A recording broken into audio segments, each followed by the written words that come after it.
Digital Education for All, Development of Technology-Enhanced Learning for Unemployed Persons. The content of this publication reflects only the views of the author, and the Commission cannot be held responsible for any use which may be made of the information contained therein. Communication Skills, Palacký University, Olomouc. Table of Contents.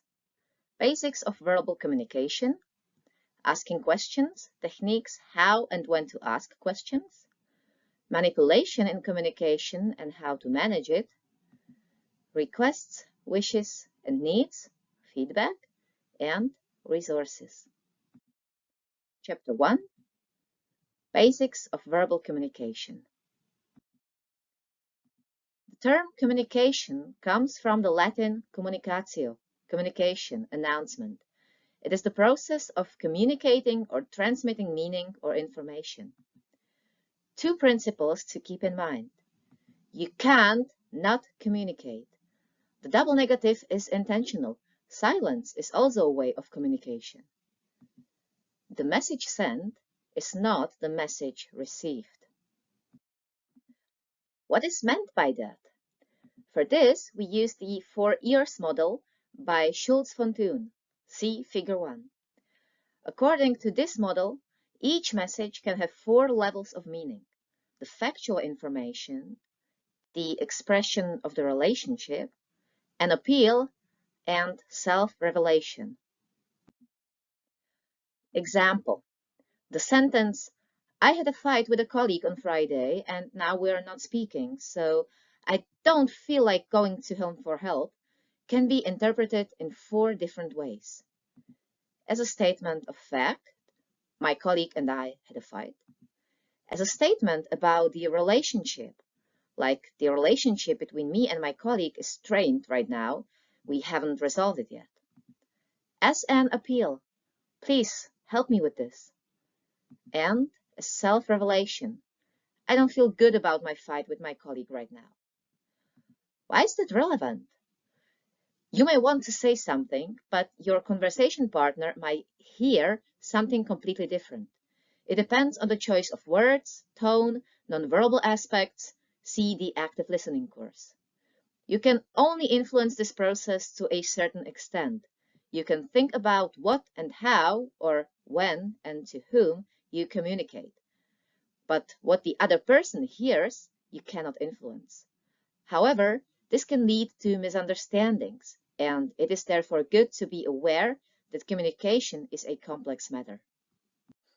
In addition to the 4 ears model, it is good to know that every person gravitates towards a certain communication style. This is the way a person communicates with others and how they respond to them. Basically, there are 4 communication styles. Passive communication style. The basic feature of this style is the adaptability to the demands of others. People with this style may be concerned about what would happen if they express their disagreement or their needs, so they either do not speak at all or avoid conflict and often back down. At times, you might feel that these people take on the role of the poor one or the self-sacrificing good guy, or simply don't know how to say no. Neither of these situations is ultimately pleasant. If you're dealing with a person with a passive communication style, one-on-one conversations might be more comfortable than discussions in a group. Be patient, but want to know their opinion. Open questions might be better than closed ones. See Lesson 2. Aggressive communication style. The aggressive communication style is very much the opposite of the passive one. People with this style often assert their ideas at the expense of others and may pressure, blame, or moralize them. Aggressive communication is not pleasant either, especially if you prefer a calmer communication style. Aggressive communication from supervisors or managers can be downright problematic, as they often fail to listen to colleagues' ideas that could benefit everyone. If you're talking to someone with this communication style, don't be intimidated or reciprocate the aggression. Focus on solving the problem, avoid personal topics, and if the conversation still doesn't go anywhere, don't be afraid to end it calmly. The manipulative communication style. Manipulative communication style is the most complex of all the styles mentioned so far, which is why we devote a separate lesson to it. For now, let's just mention that people with this style pursue their goals indirectly, i.e., they don't openly say what they want and instead use flattery or try to make others feel guilty so that others will comply. Manipulation is sometimes difficult to detect, even though one feels uncomfortable in the situation. Manipulators may pose as a victim or a saint, and communicating with them requires training. We will talk more about that in a separate lesson. Assertive communication style. The assertive communication style could be described as the healthiest. People with this style are open, direct, they are not afraid to express their own thoughts or say no, but at the same time respect the boundaries and ideas of others. People with this style are usually able to have productive discussions, even in a diverse team. Assertive communication involves being clear about what one would like to happen, but not saying it has to happen. Also, assertive communication style requires training, so it is good to be aware of your assertive rights, but also duties by the beginning. Assertive rights could be expressed as follows. I have the right to judge my own actions, thoughts, and feelings, and to be responsible for them and their consequences. I also have the right not to provide any explanation or justification for my actions. I have the right to judge whether and to what extent I am responsible for the problems of others. I have the right to change my mind. I also have the right to make mistakes and be responsible for them. I have the right to say, I don't know. I have the right to be independent of the goodwill of others. I have the right to make illogical decisions. I have the right to say, I don't understand you.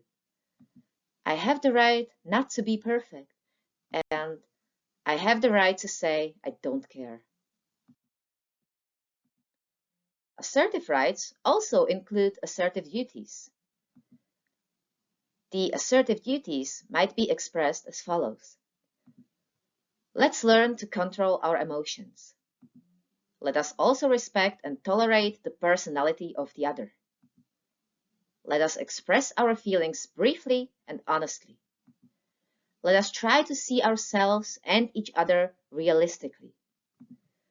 Let us try to get to know the other's point of view. Let us listen to the others and hear them. Let us respect the opinions of others and their beliefs. Let's not try to win at all costs. Let's learn to compromise. Let us admit our mistakes and try to correct them. And let's realize early on what we actually want. To conclude this lesson, let's talk a bit more about sentences or general behaviors that usually hinder further communication or stop it altogether. That's why they are called communication stoppers. This is usually because the speaker puts us in an asymmetrical position or puts themselves in a higher position instead of a dialogue, does not give us space to express ourselves, or can be directly perceived as an attack on our person, which we naturally tend to resist. In any case, none of this makes us want to talk further with the person in question or to feel such a discussion will be productive. The most common communication stoppers include commanding. You need to think about your behavior. Lecturing. And this is exactly why. Admonishing. You shouldn't behave like that. Moralizing. Any decent person in your position would. Giving unsolicited advice. You know, you should. Judging. If you're so lazy, you can't be surprised that. Denial of feelings. It can't hurt that much. Drawing attention to yourself. Oh, that reminds me, I just. Attributing intent. You must have done that on purpose because. And inappropriate joking. In addition, overwhelming the other person with questions, see Lesson 2 on asking questions, avoiding the topic, exaggeration, and even belittling are not conducive to constructive communication either. Neither are reproaches and accusations, ridicule, irony, name-calling, threats, or ignorance appropriate. Last but not least, it is good to be aware of phrases that we may often hear or say in an attempt to reassure the other person, but which have the opposite effect. Oh, it will be fine. It's not that bad. I understand you. I know how you feel. Don't worry about it. It's nothing. Others are much worse off. Oh, calm down. This is because such sentences are at best a false comfort, but do not show that the person is really listening to us. See the active listening course. And no, you never know exactly how the other person is feeling unless you ask them. More on this will be discussed in the next lesson. Chapter 2, Asking Questions. Techniques how and when to ask questions. The aim of asking questions is to find out the information we need. However, we often ask questions unconsciously and do not realize how they may affect the other person. Asking the right question is a skill that needs to be practiced. To begin with, it is good to distinguish between two types of questions, close-ended and open-ended questions. Close-ended questions limit the answer choices to yes, no, or predetermined alternatives, such when asking, do you prefer red or blue? Do you have your own computer? Etc. They allow a quick confirmation of some information. They can be useful to start a conversation with clients who are not very communicative. However, a series of such questions in succession can feel more like an interrogation, so it's better to use open-ended questions to get more information. Open-ended questions like what, who, when, where, and how allow a person to talk freely. One can describe in one's own words what is important to them, but not everyone finds it easy to express themselves. In this case, we can switch to close-ended questions for a while and e.g. check if we understand correctly. On the other hand, some people may digress in the conversation, and even then, it is useful to make sure that we have understood what is the most important in their message. For more on this topic, see the active listening course. In terms of questioning technique, it is good to remember that the aim of questioning is to find out something specific. Therefore, before you start asking questions, you need to be clear about what the goal of the interview is, what exactly you need to find out. Depending on the objective, there are different questioning techniques. For example, if your goal is to sell the customer a specific product, like a car, you will probably ask more suggestive questions, see below, than if you are trying to find out what they need. In any case, the question should follow a certain logic.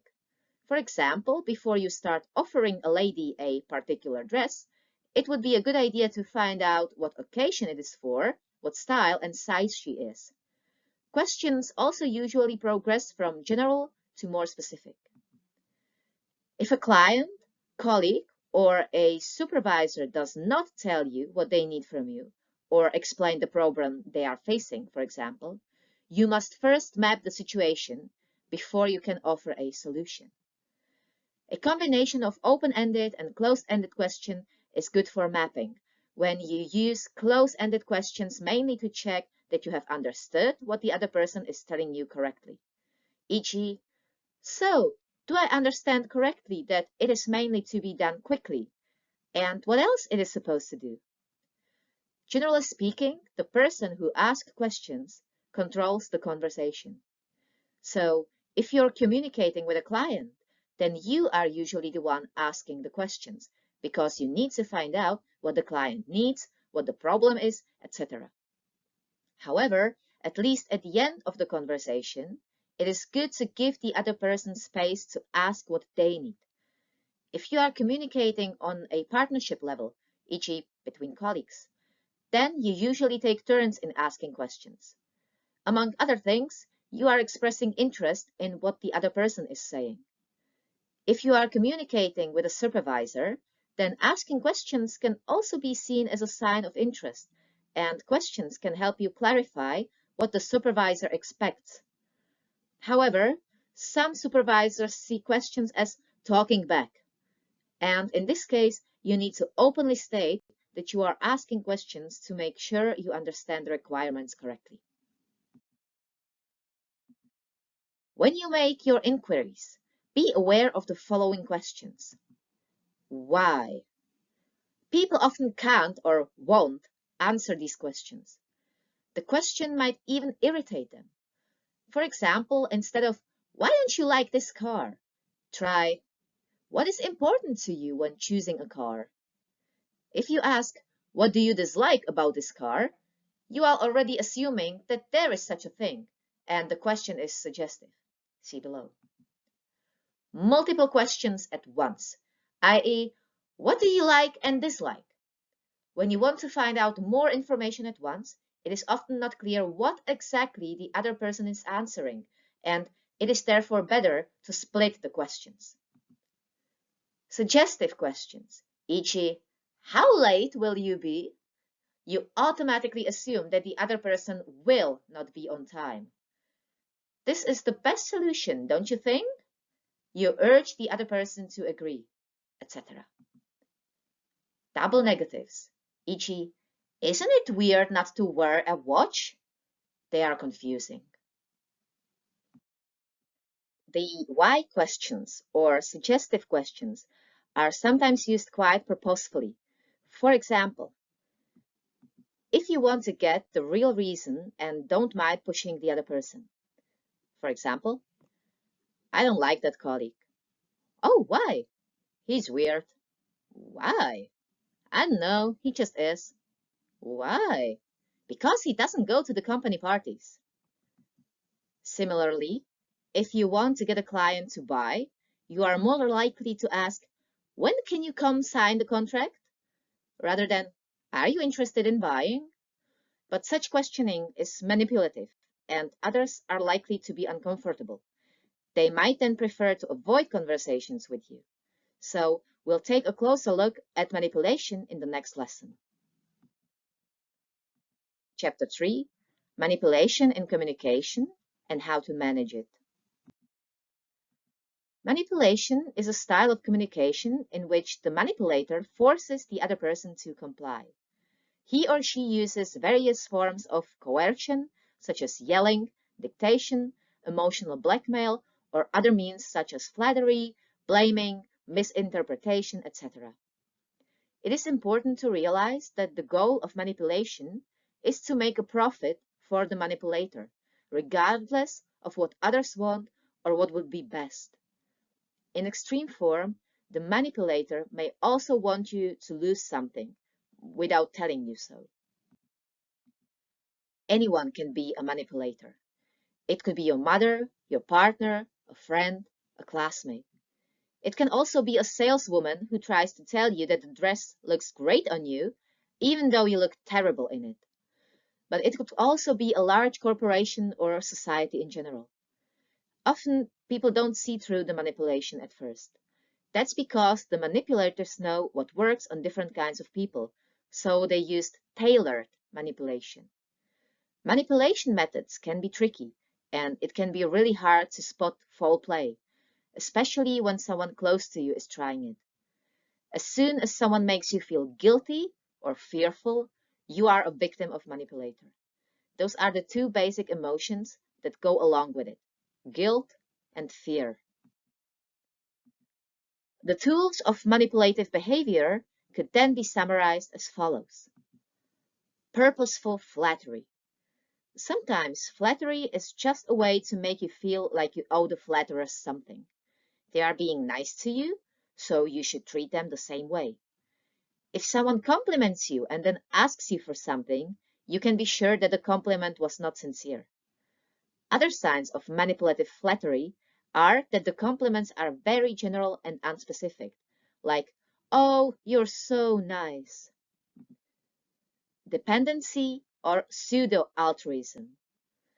As soon as someone uses phrases like, I can't imagine a life without you, what would I do without you, and so on, it is almost always a manipulation. They are actually telling you that they are dependent on you, and thus they are tying you to them. Although they show you gratitude and love, in reality they will demand something from you sooner or later, and if you don't comply, then they will berate you.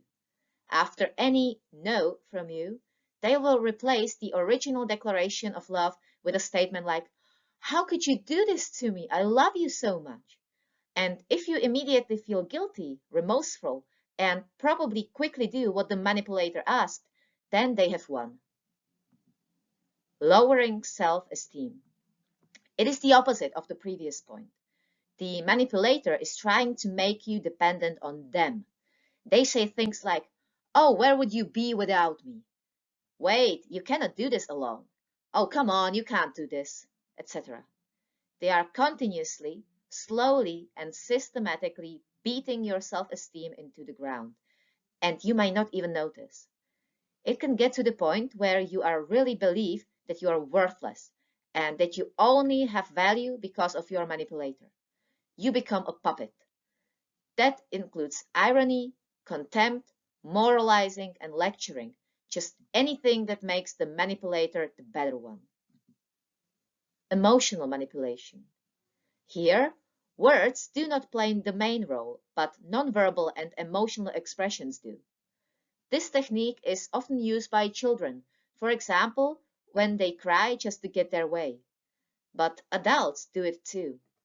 For example, when they remain silent and create a huff, instead of telling the other person clearly what has upset them.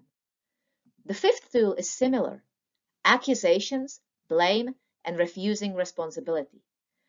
The moment a person is accused and blamed, they feel that they have failed and do not even think about the fact that they are actually being manipulated.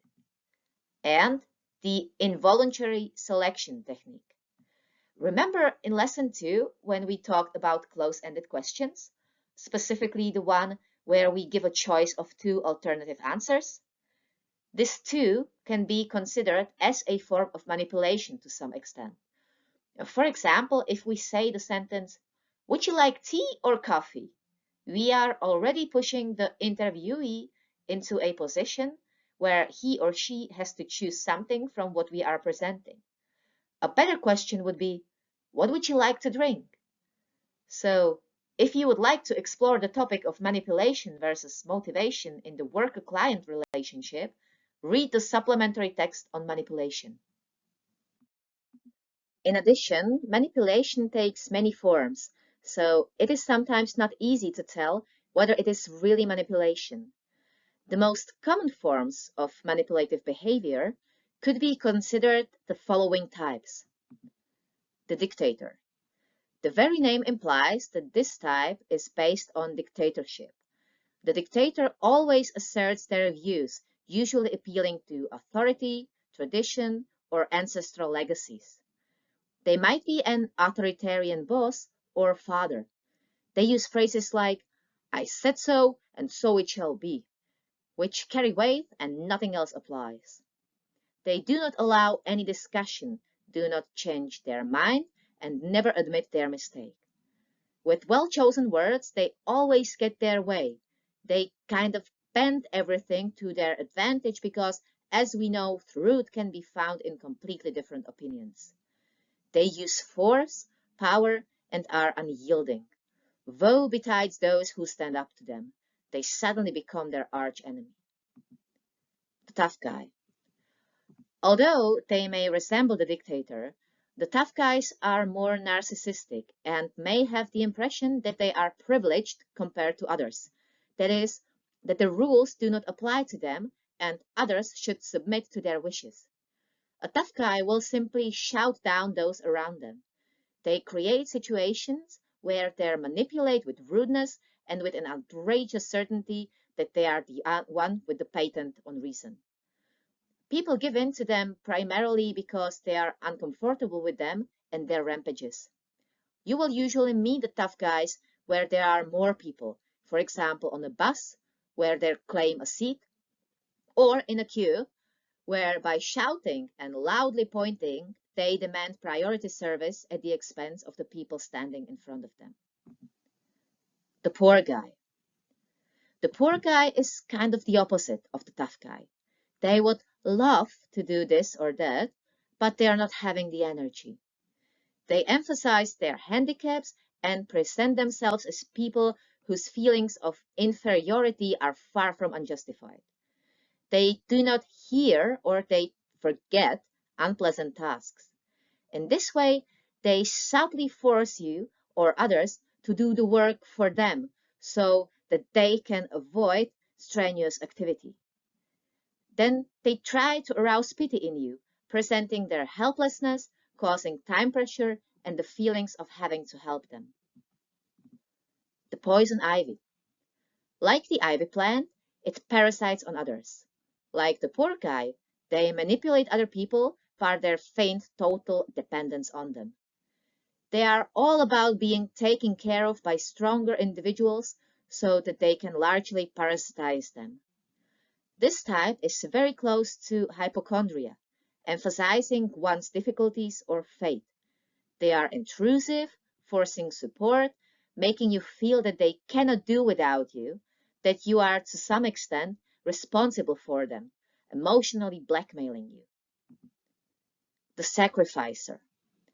As the name suggests, they are a person who makes sacrifices for others.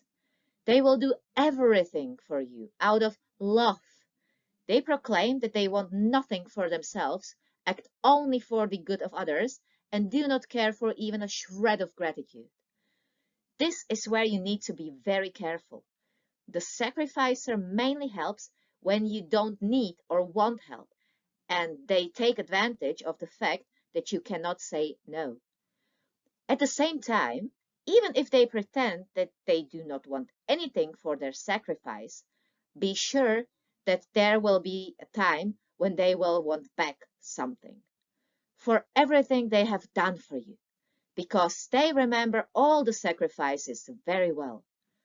The sacrificer is emotionally blackmailing you, and it is the type that is often represented in the family. The last righteous. The basic form of manipulation of the last righteous person is constant control, criticism, inducing feelings of guilt and inadequacy. They give the impression to those around them that others are bad, lacking in character, have neglected something, etc. Like the dictator, they consider themselves to be perfect, without faults, and they do not doubt themselves at all. They behave like a judge. They are the only righteous bearer of values. They consider themselves the best. They only criticize, judge, and accuse others. The calculator. The calculator is a very bright manipulator who quickly and successfully calculates what is most advantageous for them at any given moment. One time they choose the tactics of being sweet, the other time they choose to be intimidating, or they just get sick or forget everything. However, they remember everything they want and everything that is applicable to achieving their goals very well.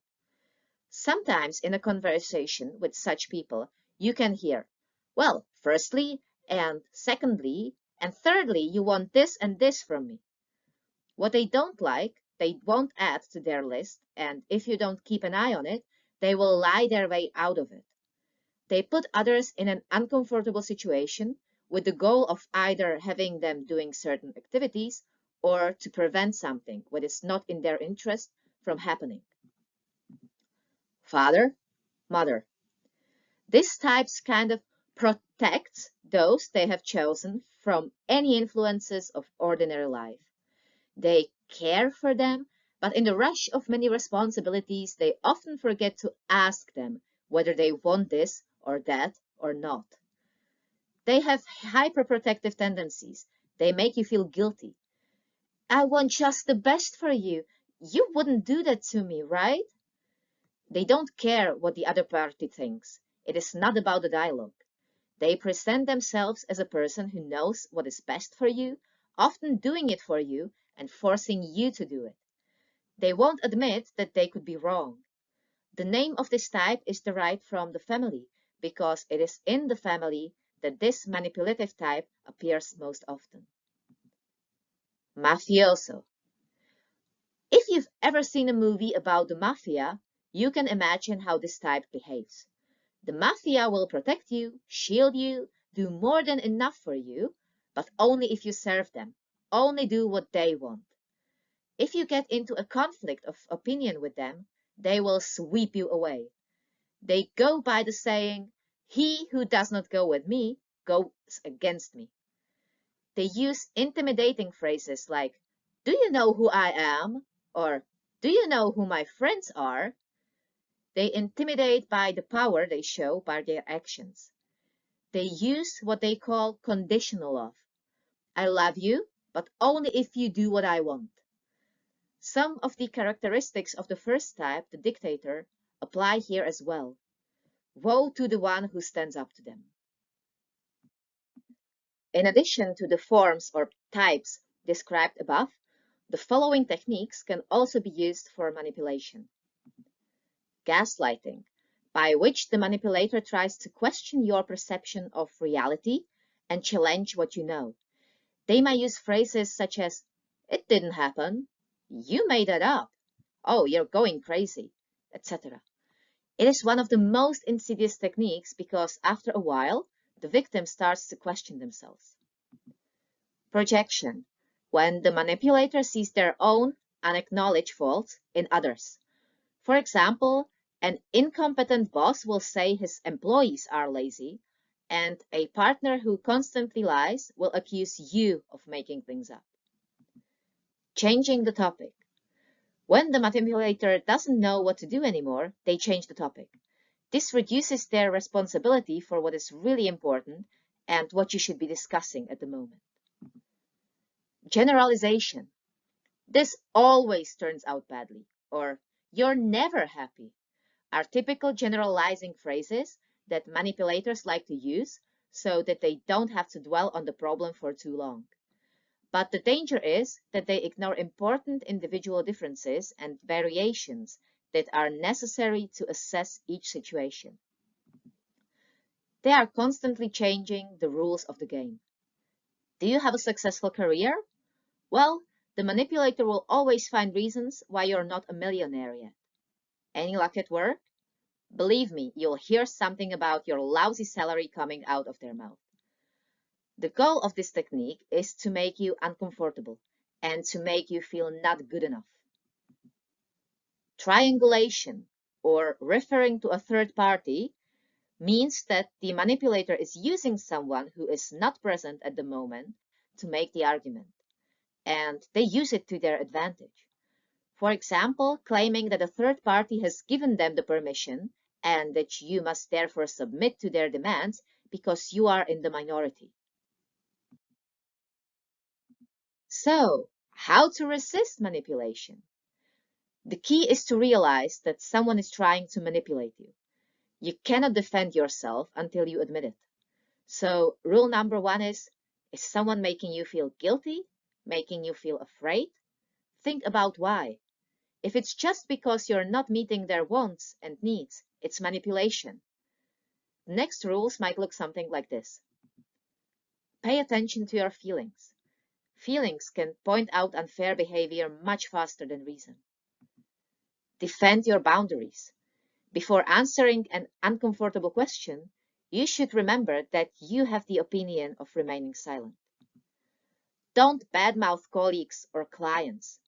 If we try to throw dirt on someone, we rarely stay clean. Think about the meaning of words. We are not always aware of what we are saying and the impression it gives. Such ignorance is dangerous. And listen to others. This is the only way to offer them what they really want. There are basically two types of defense against manipulation. Passive defense. And you can use passive defense with people you don't care about in the long term, and you just don't want to be controlled by them. It consists of not responding to the other person's words, quickly ending the debate and walking away from it. This pays off especially where the manipulator refuses to admit fault and change behavior. The basic principle for passively defending yourself against manipulation is to remain calm and not to be distracted.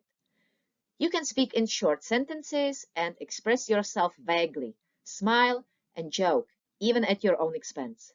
This will unsettle the manipulator. You can also use phrases such as, "Oh, that's your opinion. Anyone can think what they want. You have every right to think that. Oh, that's possible. It happens to me. I don't doubt it. And if the other insists on doing something for you, then, oh, don't worry about me." It is also advisable not to tell the manipulator about your all affairs and, if possible, to extricate yourself from dependence on them. If this is not possible at the moment, then as a first step, one should not respond to vaguely worded requests. Note everything down, refuse to be a mediator, connect with others, and respond to flattery with a caution, like "thank you," etc. Active defense. Active defense, on the other hand, is used with people you care about and you want them to change. It is a defense where you clearly say no to the manipulator. This requires a certain amount of assertiveness. This can be difficult, as you can get into conflict that needs to be managed. If you want to go one step further, you can use one of the assertive counter-manipulation techniques, like the broken record technique, where you repeat your requests over and over again, or the open door technique, where you acknowledge some of the criticism and don't defend yourself. Of course, a rational consideration of the criticism is always appropriate. Is it really so? Do I owe him or her something? Do I have to pay him back now? The refusal, when the situation or request does not suit us, either complete, e.g. with a suggestion for another solution, or partial. I would be happy to do this with the condition that, or I would be happy to do this if, or agree with you, but. The unexpectedness means catching the manipulator off guard with a reaction they didn't anticipate and say something in response to their words that they have never dreamed you could say.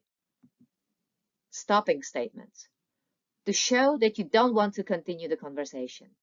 This can include sentences such as, "If you think so," "I have nothing to add," "It's a closed chapter," etc. Against some of these specific forms of manipulation mentioned above, you can try the following procedures. Gaslighting. Keep a journal. Write down what happened to you and what the other person said to you.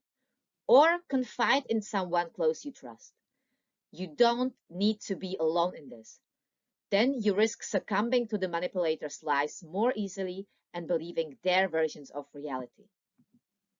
Projection. Watch the manipulator's language and focus on statements that refer directly to you. "Haven't you gotten a little fat lately?" "You haven't been nice to me lately." Or, "If you want to achieve this, you should try harder." Think about whether or not their statements are true.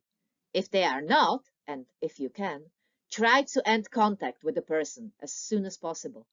But if you must continue to see the person, try to empathize with the situation they are trying to put you in and perhaps talk about the problem. Changing the topic. Well, use the broken record technique on this.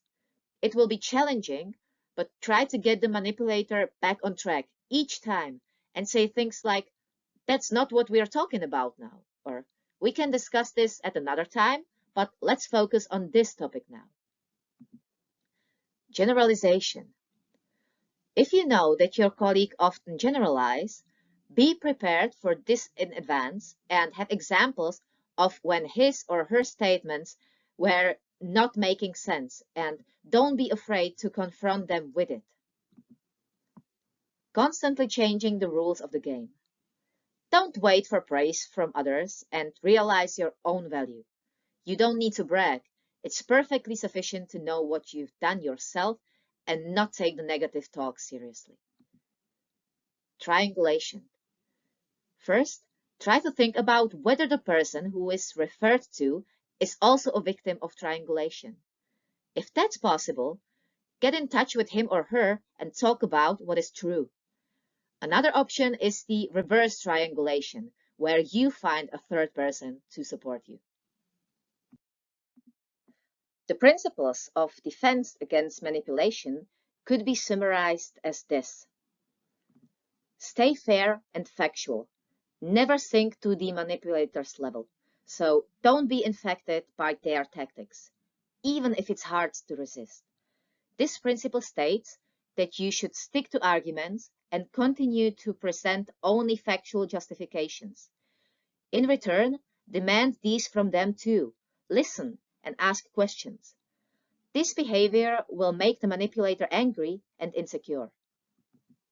Stay calm and cool. It is easy to write this recommendation, but harder to put it into practice. There are several ways to keep calm. Above all, focus on not letting the manipulator win. If you can stay calm, you are one step ahead. Don't react causally. If you are being manipulated, the typical response is a defense mechanism. The manipulator verbally attacks you in an unfair way, and of course you don't take it well. At the very least, you feel compelled to do something similar to them. So the main goal of this principle is to stop this automatic defense mechanism. Follow your goal. Even if you encountered a manipulator, you went into the conversation with them with a goal in mind. Stick to it. In this situation, it can also help if you clarify the goal of the meeting together before the meeting begins.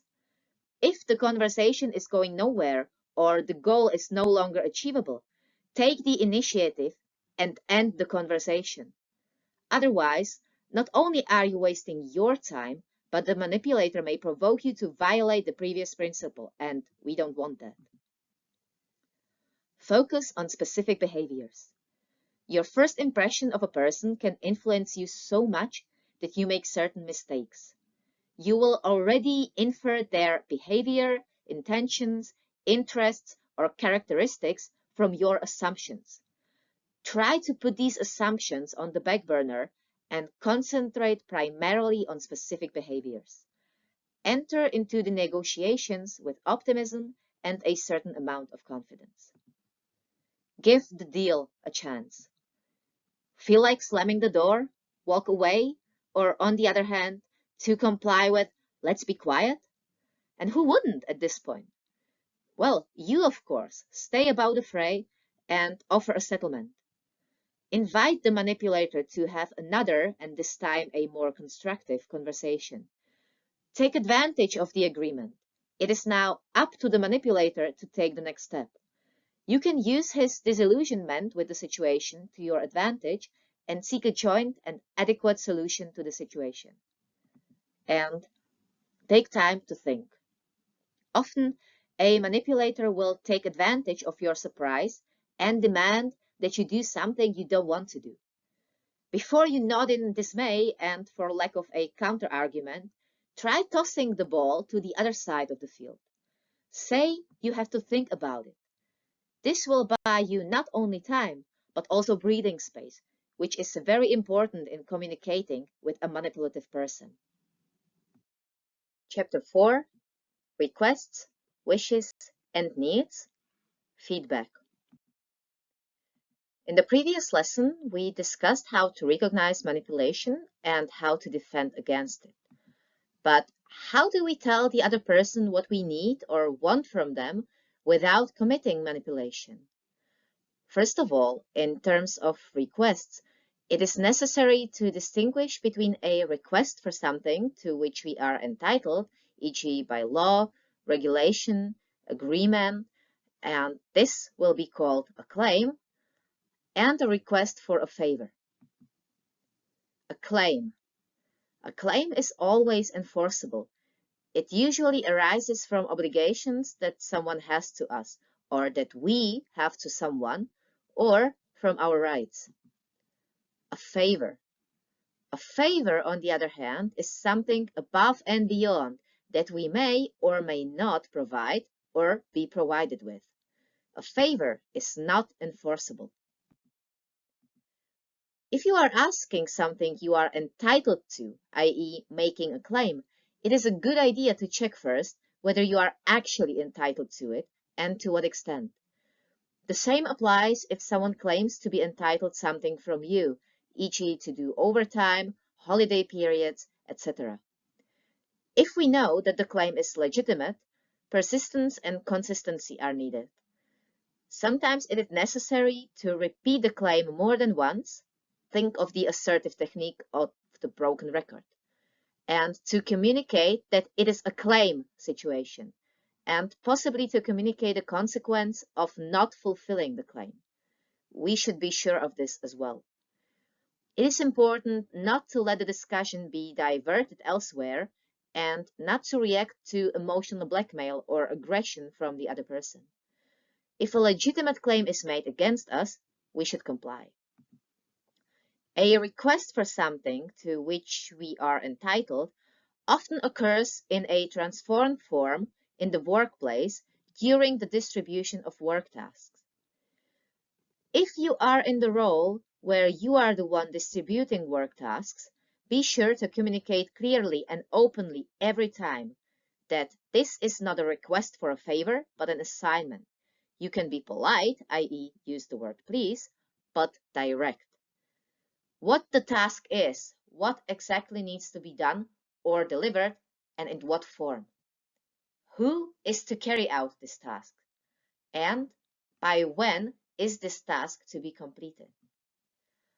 Especially when you refer to the task in an undressed way, like this should be done instead of please, name, do this, or if you don't set a clear date by which the task is due, you increase the risk that the task won't be completed and that no one will feel responsible for it.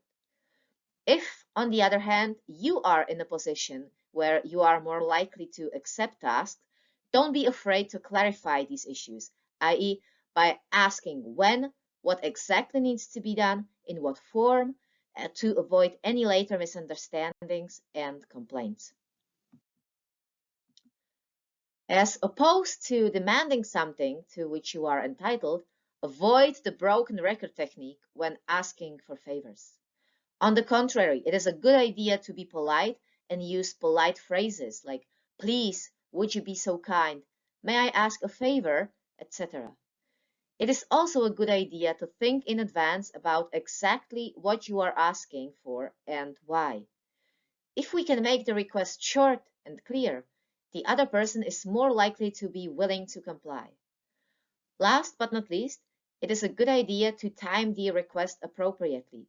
If you are asking someone who is obviously in a hurry or stressed, the chances of success are lower than if the person is in a good mood and calm.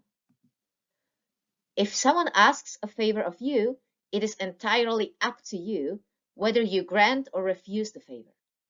Again, it is good to remember whether it is really a favor and not a claim. You have the right to refuse a favor. You even have the right not to explain your refusal. What you can let the other person know is that you are not rejecting him or her as a person, but really only not granting the favor he or she is asking for. E.g., I like you, but I won't do this. If you want, you can supplement your rejection with an empathetic response. I can see you're stressed and I'm sorry. And, or, offer an alternative solution. Try contacting XY. They may be able to help. Sometimes, though, you'll have to use the broken record technique for rejection. It is not pleasant, but think of it as self-preservation. Part of our requests of others can be our efforts to fulfill our wishes and needs. A wish is something we want, e.g., to happen, to be achieved, or to get. And it is often related to our values, what we value, what we consider important. A need, on the other hand, is something that we are currently lacking or having an excess of, And in order to get back into balance, we need to do something. It can be physiological, like hunger or sleep, or psychological, the need for recognition, for example. If you'd like to dig deeper into the topic of needs, you can start browse the topic, e.g. on Wikipedia. Both needs and wishes motivate our behavior to a large extent. Although we sometimes need the cooperation of others to achieve their fulfillment, it is important to remember that other people are not there to only fulfill our wishes and needs. Requests aimed at meeting our wishes and needs may therefore be closer to requests for favors, although this is not the norm, e.g. when we apply for housing benefit to which we are legally entitled to meet our need for a roof over our heads. But we do not always have to communicate our wishes or needs to others because we want something from them. Sometimes we just want to make clear to them what is driving our actions or what we are experiencing. Remember the 4 ears model here.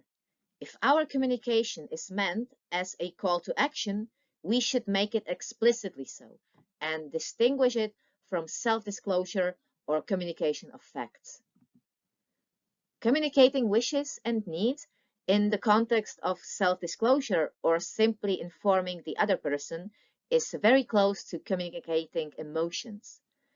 Emotions are complex psychological phenomena that are evolutionarily older than rational action and that were intended to facilitate an adequate response to significant stimuli from the external and internal environment. It is virtually impossible not to experience emotions, and it is also impossible to argue with what another is experiencing. People don't take this very well. Yet, emotions are something that influences our behavior to a great extent, and therefore it is good to learn to handle them consciously and to express them consciously. More on this topic also in the active listening course. Emotions play an essential role in communication. For example, conflicts between people often arise or develop not on a rational basis, but on an emotional one. Sometimes we can also bring emotions into our communication with another person from a situation that did not involve this person at all. E.g., we have an argument with a colleague at work and then bark at our partner at home. But often what the other person says or does triggers emotions in us. In any case, it is useful to name the emotion, both for our own sake and as the information for the communication partner so that they know how we are feeling at the moment. Example. Imagine you're in a car with a driver who is driving around town at 90 kilometers per hour. You are worried. You want them to slow down. But instead of telling them outright, you say something like, "Are we safe?" The emotion is hidden behind the question. "Do you want to kill us?" Where the emotion is hidden behind remorse. One might even be scared next to you. The emotion is removed by the word one. You can get killed in a car with fast fools. Emotion is hidden behind a general statement. According to statistics, many people die in cities when they fail to drive at the prescribed speed. The emotion is hidden behind a factual statement. Do you think these are going to make the driver slow down? On the art of disclosing our emotions, the principle of feedback is based, by which we can try to change other people's behavior. The point is that we talk about our emotions, but without an emotional charge, i.e., we are not in the emotion when we talk about it. Feedback also means providing information to another person about how you perceive, understand, and experience their behavior. The basic skill of giving and receiving feedback is internal communication with oneself. Especially if in the process of feedback we get information about ourselves that is new to us, that we did not expect, it happens that we lose confidence and become aware of some problems that we did not want to hear about or did not want to see. Of course, the same thing can happen to others. Feedback should therefore be descriptive rather than evaluative, interpreting or looking for motives. We describe reactions, behaviors in ourselves and others, and we do not engage in moral evaluation, which often leads to resistance and a defensive tendency. As specific as possible, e.g., telling someone that they are being dominant is less valuable to them than saying, "Just now, I felt like you weren't listening to what the others were saying." Appropriate in content and form to the person to whom it is given, clear and precisely formulated. Think about the words, language, and style. In any case, feedback should be correct in content and substance. Focused on areas where the partner can make a difference. When someone is informed about something they cannot control at the moment, it frustrates them. This is also why it is important to describe the behavior, e.g., you didn't speak, and not the person. You are a quiet and withdrawn person. Given at the right moment, usually as soon as possible after the event to which it relates. And as efficient as possible. This is when the individual themselves asks for it. As part of the feedback, it is also useful to add a description of what feelings the other person's behavior evokes in us. In our example with the driver, appropriate feedback might be, "I'm scared when you're driving 90 kilometers per hour in the city." When giving feedbacks, use I statements as opposed to you statements, which can be taken as an attack, or it statements, where it may not be obvious how much you identify with these statements and what you are actually asking of the other person. It statements can be useful at most when referring to general rules, like the speed limit in town is 50 kilometers per hour. I statements are safer, as you are speaking for yourself and thus essentially admitting that others might perceive the situation or behavior differently. At the same time, offer your perspective, but don't impose it. In the end, it is up to the other person to accept it and how they act. It is natural that we have to learn how to give feedback. It's a skill that's not a given. That's why feedback can evolve and get better over time. Initially, the feedback tends to be general and generalizing, like "you are dominant." Gradually, you also learn to express the subjective moment. "You seem dominant to me." Further developments emphasize the here and now dimension. "Now I perceive you as dominant." Gradually, the feedback should be further refined by objectively describing the behavior. "The way you interrupt my speech strikes me as an attempt of dominance." Another gain is the addition of the feedback giver's feelings, adding information about how the behavior affects them. "It makes me feel like you are not taking me seriously and I'm getting angry with you." Finally, it is possible to supplement the feedback with a description of a possible further reaction to the behavior. "And I would prefer to get out of your way and associate with you as little as possible." Sometimes you can try to tell the other person what you would like them to do instead of what they have been doing, but respect that they may not do as you wish. Be prepared for further discussion. Chapter 5, Resources. Carnegie, Dale, 2019, The Quick and Easy Way to Effective Speaking. DeVito, J.A., 2020 or older, Essentials of Human Communication. Rosenberg, 2015, Nonviolent Communication. Shell, 2019, Words That Can Change Minds. And other web resources. The end. Thank you.